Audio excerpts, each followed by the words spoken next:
A grandfather who kept his own granddaughter and great-granddaughter as wives. This is the story of the most incestuous bloodline in West Virginia. This is not a sensational headline, but a grim reality uncovered in the isolated hollows of the Appalachian Mountains in 1967. It was then that local authorities, acting on concerns from worried neighbors, entered a remote property in McDowell County. Introduction to the case and setting. The case of the Blackwood family, from one of America's most impoverished regions, remains one of the most disturbing records of consanguineous union in modern American history, concealed within deep valleys and thick forests. Their homestead sat nearly 2 hours from any urban center, reached by a dirt road that turned impassable during the harsh winter months. This geographical isolation was merely the precursor to a far deeper separation between the Blackwoods and the rest of American society. On a cold October morning, Sheriff Robert Tanner, accompanied by 2 social workers, arrived at the property following numerous complaints about strange-looking children. These children were seldom seen, except on the family's rare supply runs to the small town of Welsh. What they discovered would defy everything their minds could comprehend. The property featured a visibly dilapidated wooden house surrounded by 3 small cabins. In total, 23 individuals called this confined space home, a shocking number given the modest size of the structures. The patriarch was 76-year-old Jeremiah Blackwood. When questioned about the people living there, their evasive answers sparked immediate suspicion. The sheriff later reported in his official statement that when he asked Jeremiah about the young woman beside him, the old man replied without hesitation, "This is Clara, my wife." Only through persistent investigation did they learn that Clara was, in fact, his own granddaughter, born from a relationship between his son and his daughter. Subsequent inquiries revealed that Jeremiah was not only in a relationship with his granddaughter Clara but also with Abigail, his great-granddaughter, who was born from his union with Clara. The Blackwood family tree had become so entangled that geneticists later tasked with studying the case had to devise new models to properly chart the relationships. Among the 23 inhabitants, 17 displayed obvious physical deformities, severe strabismus, disproportionate limbs, extremely limited cognitive capacity, and a host of other rare medical conditions. Experts would later confirm these were the direct consequences of generations of inbreeding. Social workers documented that many of the younger children could barely form complete sentences, despite some being between 10 and 15 years old. Classic signs of genetic disorders, such as abnormal spinal curvature and cleft palates, were common, clear indicators of the harmful recessive genes that had accumulated. The most disturbing aspect, noted Martha Collins, one of the social workers present, was not merely the physical conditions, but the comprehensive system of isolation Jeremiah had enforced. The children had never attended school, never received medical care, and genuinely believed their way of life was the only one possible. Historical background and Jeremiah's control. The Blackwood family's origins traced back to the early 1900s when William Blackwood, Jeremiah's father, settled in the region after fleeing his Kentucky community amid rumors of a relationship with his own sister. The chosen geographical isolation was no accident, it was a shield against social and legal judgment. When Jeremiah assumed control of the property after his father's death in 1932, he deepened this seclusion. Children were forbidden from speaking to strangers, and any outside contact was strictly controlled. He propagated a belief among his descendants that the outside world was dangerous and that only by remaining pure could they survive. Investigators discovered diaries kept by Jeremiah that revealed his distorted vision. He believed he was crafting a superior lineage through inbreeding, a grotesque perversion of eugenic theories that had circulated in the early 20th century. Call to action and broader implications. Make sure you're subscribed to this channel. You need to hear these obscure stories that expose the dark underbelly of American society, the parts history books try to erase. Each case we uncover brings to light truths that many would prefer stayed buried. The discovery of the Blackwood family was not just an isolated incident of deviance, but a disturbing reflection of practices that, though rarely discussed, existed in several isolated Appalachian communities throughout the 20th century. Geographical isolation, extreme poverty, and a lack of education created conditions where consanguinity could persist long after it was condemned by wider society. Even more shocking was the fact that some local residents were aware of the situation but chose to ignore it under the guise of respecting privacy, an accomplice's silence that permitted the suffering of multiple generations.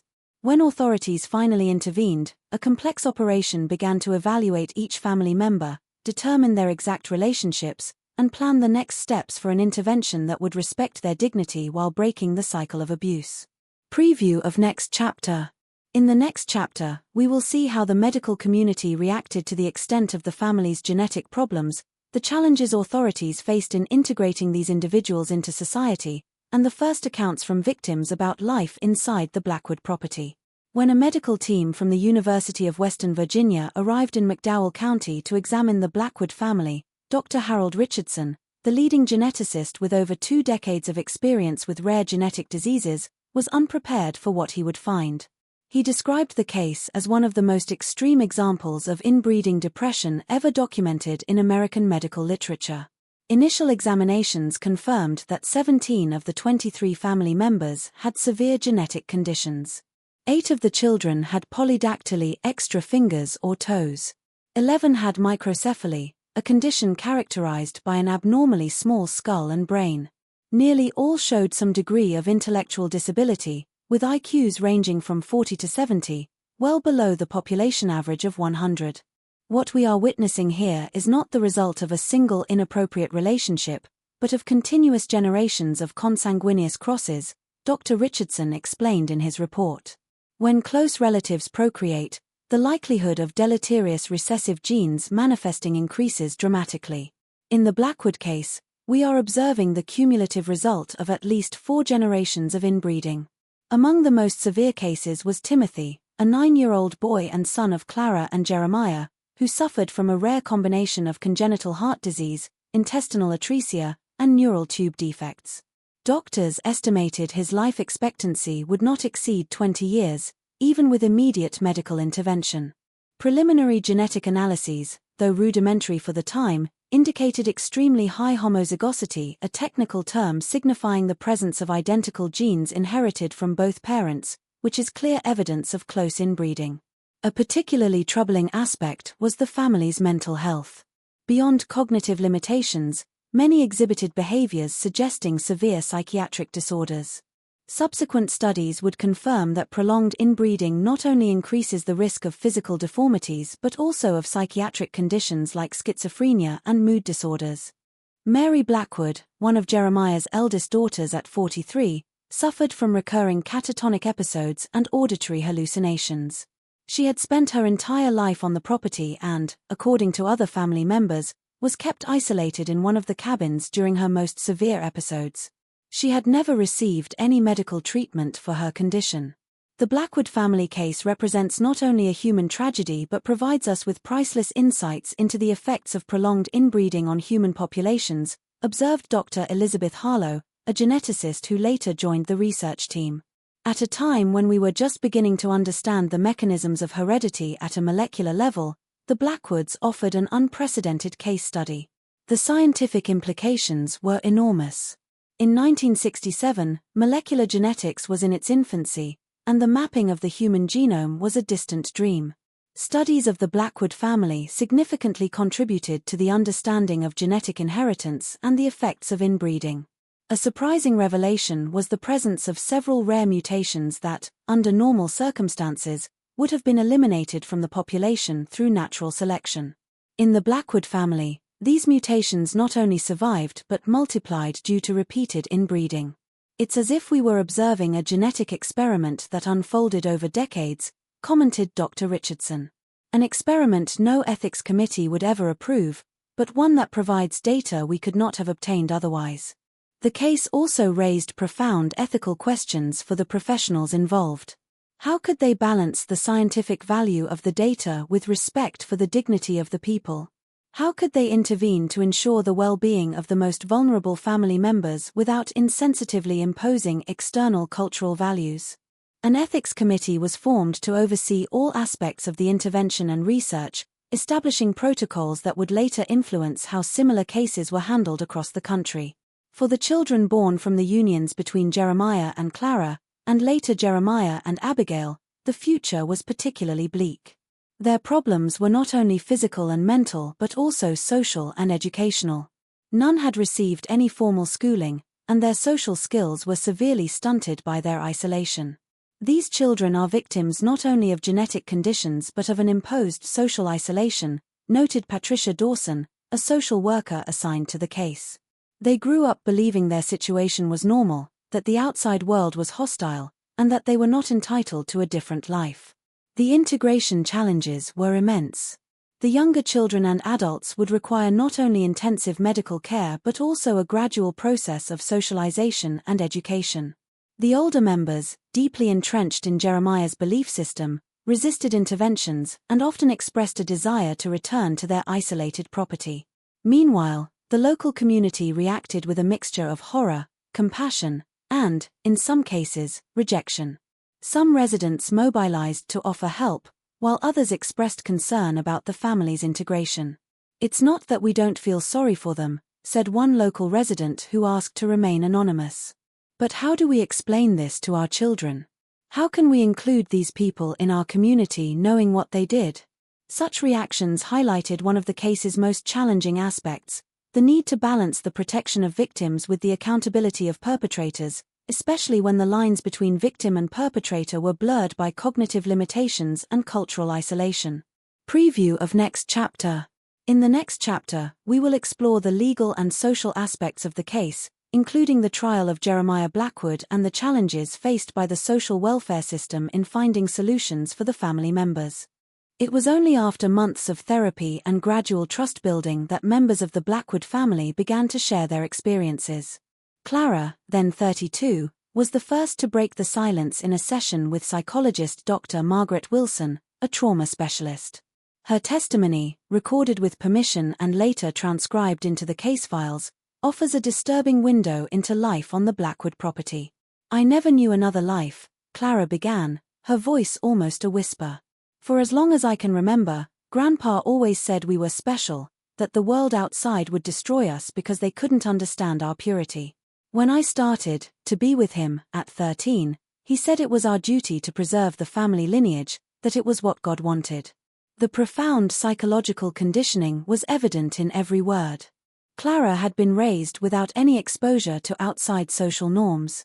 Her mother, Sarah, was Jeremiah's daughter with his own daughter Elizabeth, making Clara simultaneously his granddaughter and great-granddaughter. "He controlled everything," Clara continued. "When we ate, when we slept, who we talked to. No one questioned Grandpa. When Abigail was born and began to grow, he said she would be his next wife, that it was the way to keep our family strong. I felt something was wrong, but I had no words for it. I didn't know there was another way to live."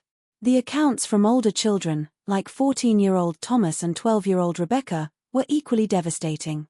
Both described a life of constant work on the property, with no access to education, healthcare, or any form of entertainment beyond the stories Jeremiah told about the evils of the outside world. "Grandpa said that in the city, people would kill us if they found out who we were," Thomas said. "That only he could protect us. When I asked why my fingers were different from his, he said it was a sign of our superiority, that we were the chosen ones." Psychological manipulation was just one tool of control. The physical isolation was meticulously maintained.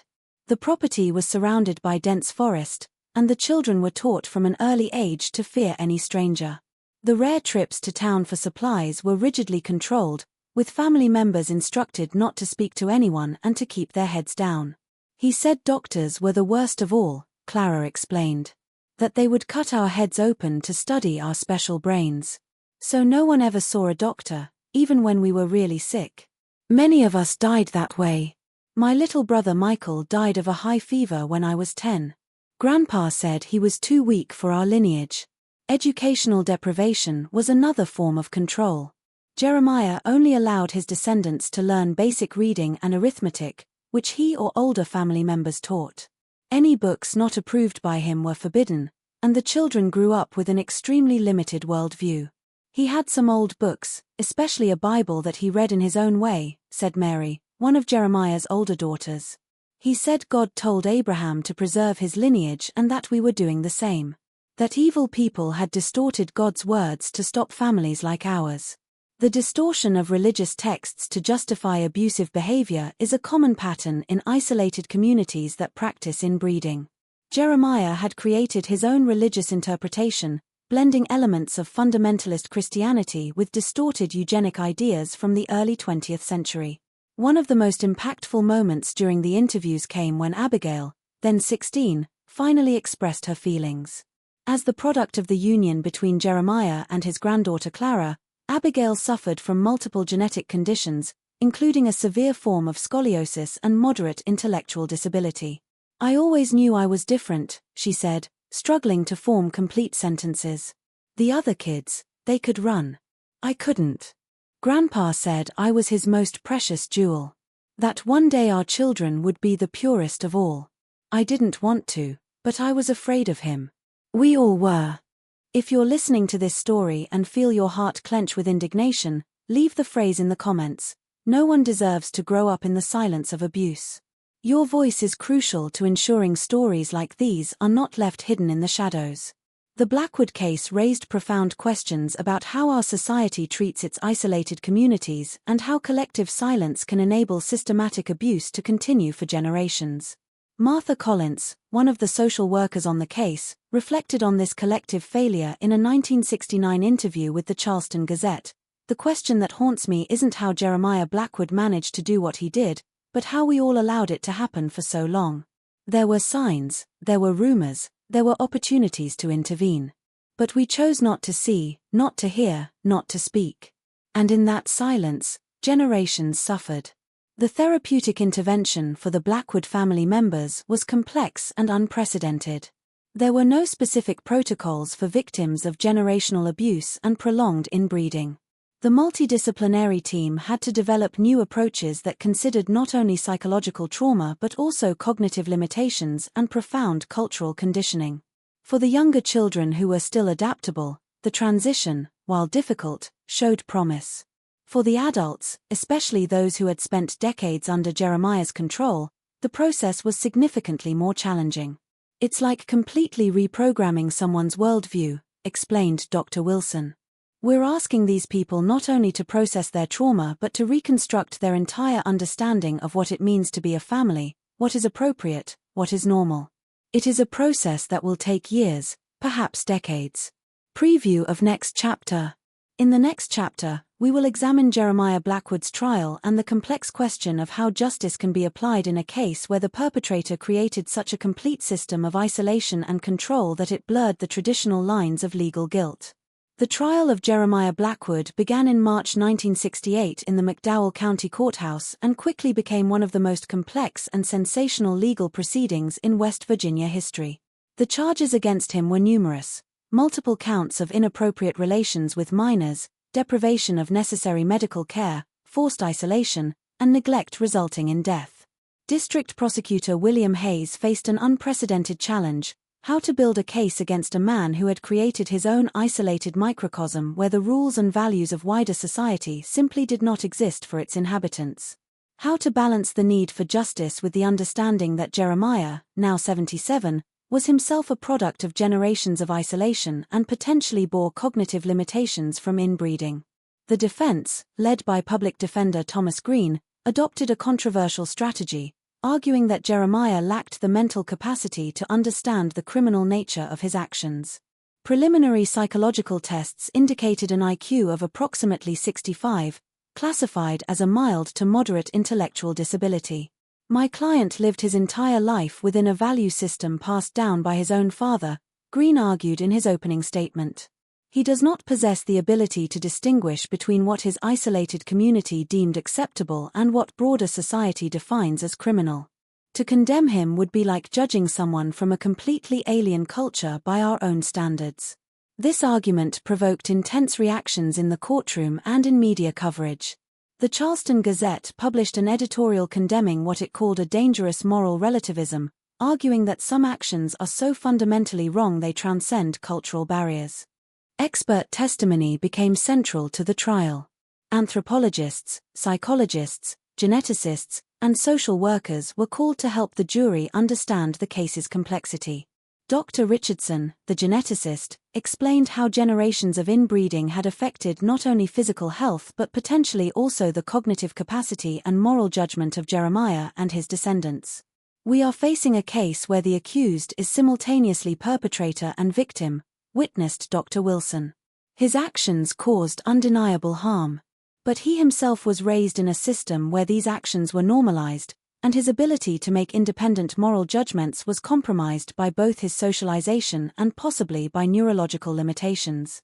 The trial's most dramatic moment came when Clara was called to testify. Despite doubts about her ability to face Jeremiah in court, she insisted on speaking. Her testimony, delivered in a near whisper that occasionally broke into sobs, silenced the room. "I didn't know there was another way to live," she said, avoiding looking directly at Jeremiah. "But I always felt that something was wrong with the way we felt. The constant fear, the shame when we went to town and people looked at us. Part of me believed we were special, like he said. Another part always knew we were trapped." When asked if she blamed Jeremiah, Clara hesitated a long time before answering. "He did what his father did before him. He didn't know another way. But that doesn't mean he should have continued. Someone had to break the cycle." Clara's testimony exemplified the case's moral complexity. Even Jeremiah's most direct victims recognized the historical and social context that had shaped his actions, even if they did not absolve him. After 3 weeks of testimony and 2 days of deliberation, the jury returned a verdict. Jeremiah Blackwood was found guilty on most counts, but with mitigating circumstances related to his limited mental capacity. Judge Clarence Morris then faced the difficult task of sentencing. "This court recognizes that no punishment can remedy the damage already done," Judge Morris said. "We also recognize the exceptional circumstances of this case, including the defendant's advanced age and cognitive limitations. However, the severity of the acts committed demands a response from justice."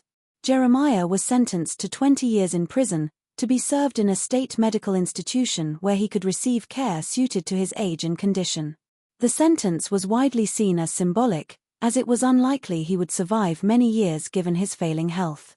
The Blackwood case set important legal precedents regarding mental capacity, cultural isolation, and criminal liability. It sparked debates on how the judicial system should address cases where cultural, genetic, and psychological factors intertwine so complexly.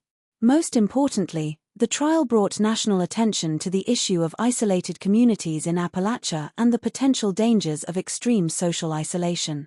Social service programs across the mountain region were revised and strengthened, with new guidelines for identifying and intervening in similar situations before they reached such extremes. For the Blackwood family, the verdict marked a new beginning. With Jeremiah permanently removed, the focus shifted to the rehabilitation and integration of the surviving members. The property was sold, and the funds were placed in a state-administered trust to finance their ongoing care. Preview of Final Chapter. In the next and final chapter, we will explore the fates of the Blackwood family members in the ensuing decades, the scientific advances that came from studying their case, and the broader lessons American society learned from this tragic history. Nearly 6 decades have passed since the discovery of the Blackwood family, and their lives took dramatically different paths following the authorities' intervention. The fate of each member reflects not only their personal circumstances but also the limitations and progress of the American social welfare system during this period. Jeremiah Blackwood died in 1972, just 4 years after his conviction, from heart complications at the state medical institution. Reports from the medical team stated that until his final days, he maintained the belief that he had been unfairly punished for preserving his lineage's purity. His case was studied extensively by forensic psychiatrists, contributing to a better understanding of how extreme isolation and inbreeding affect moral and cognitive development. Clara, who had shown remarkable resilience during the trial, faced a long battle to rebuild her life. Initially under intensive care at a state institution, she gradually developed basic social and educational skills. In 1975, with the help of social services, she moved to a supervised community environment and began working in a sheltered workshop for people with special needs. Clara's case represents both the limits and the possibilities of human recovery, observed Dr. Wilson, who followed her progress for over 2 decades. She would never be completely free from her past, but she built a life with dignity and even some joy, something that seemed impossible when we first met her. In 1983, Clara gave a rare interview for a documentary on isolated Appalachian communities. Her perspective had evolved significantly. "I spent a long time being angry not just at Jeremiah, but at everyone who knew and did nothing. At the world that made us invisible for so long," she said. "Now I understand that staying stuck in anger is just another kind of prison. I've learned to live one day at a time, finding small joys. It's more than I ever thought was possible for me." For Abigail and the younger children, the path was equally challenging but held more promise. Having been discovered at a younger age, they received earlier educational and therapeutic interventions. Abigail, who suffered from severe scoliosis, underwent multiple corrective surgeries funded by a special program created in the wake of the national attention. By age 20, she had completed an adapted educational program and began working as an aide at a senior care center. In a 1989 letter to Drive Wilson, she reflected on her journey. "Sometimes I still have nightmares about the old house in the mountains. But when I wake up, I look out the window and see normal people living their lives. And I know I've found my place. I'll never have the life I could have had if I'd been born in different circumstances. But I have a life that is mine, and that is more than I ever dreamed was possible." Long-term follow-up studies on the Blackwood family provided valuable insights for geneticists, psychologists, and social workers. By the 1980s, advances in genetic analysis allowed researchers to more precisely identify the specific mutations that had accumulated over generations. Dr. Lawrence Peterson, a geneticist at Johns Hopkins who studied samples from the Blackwood family in the 1990s, published an influential paper in Science magazine detailing how certain rare recessive mutations had manifested at extraordinary frequencies within the family lineage. The Blackwood case remains one of the clearest examples of the effects of extreme homozygosity in human populations, Dr. Peterson wrote. The analyses performed in the 1960s and 70s were limited by the technology of the time. Today, we can pinpoint the exact genetic mechanisms involved, which helps us not only understand this specific case but also develop more effective interventions for rare genetic conditions in general. One of the most significant aspects of the Blackwood legacy was its impact on social welfare and child protection policies. The case exposed glaring failures in the system for monitoring isolated communities and led to major reforms in how government agencies approached at-risk families. In 1974, partly in response to cases like the Blackwoods, the U.S. Congress passed the Child Abuse Prevention and Treatment Act, CAPTA, which established national standards for identifying and intervening in cases of neglect and abuse. Extreme isolation came to be recognized as a potential form of neglect warranting investigation. Before the Blackwood case, there was a great reluctance to intervene in what was considered private family business, especially in isolated rural communities, explained Robert Tanner, the sheriff who participated in the initial discovery and later became an advocate for child protection reforms. The case forced us to recognize that isolation can be a tool of abuse and that family privacy cannot serve as a shield for practices that cause severe harm. The broader social effects were also significant. In the decades after the discovery, educational programs about the genetic risks of consanguinity were implemented in rural schools across the country, particularly in traditionally isolated regions like Appalachia. While initial media coverage was often sensational and dehumanizing, more nuanced reports eventually emerged, exploring the social, economic, and historical factors that contributed to the extreme isolation of families like the Blackwoods. In 1987, journalist Elizabeth Harrer published The Silent Mountains, an investigative book that contextualized the Blackwood case within the wider history of economic abandonment and social isolation in Appalachian communities. The book argued that while Jeremiah's actions were undeniably abusive, the broader social system shared responsibility for allowing such a situation to persist. The mountains of Appalachia, with their deep hollows and isolated communities, became a convenient place for America to forget, Harrer wrote. When cases like the Blackwoods emerge, we express horror and outrage, but rarely do we acknowledge how decades of institutional neglect and systematic impoverishment created the conditions for such extreme isolation. The case also offered valuable lessons on trauma and recovery. Dr. Wilson, in her 1998 retirement lecture at the University of West Virginia, reflected on these lessons. What we learned from the Blackwood family challenges our conventional understanding of human resilience. We saw individuals who suffered almost unimaginable deprivation develop a capacity for connection, adaptation, and even joy. It is not a simple story of overcoming. Many continued to face significant challenges, but it is a powerful reminder that even in the most adverse circumstances, there is potential for growth and change. Thomas, one of the younger children who was only 14 at the time of discovery, represents one of the most remarkable examples of adaptation. After years of special education and intensive care, he overcame many of his initial limitations. In 1985, he completed a technical course in carpentry and eventually opened his own furniture restoration workshop, becoming a respected member of his community. In a 1992 interview with a local paper, he reflected, "Carrying the Blackwood name wasn't easy. For a long time, I tried to hide who I was, where I came from. But I realized that my story, however difficult, is part of who I am." Not all family members adapted as well. Mary, who suffered from severe psychiatric conditions, spent most of her adulthood in long-term care facilities, with alternating periods of stability and crisis. Some of the members with the most profound intellectual disabilities remained in assisted care, unable to live independently.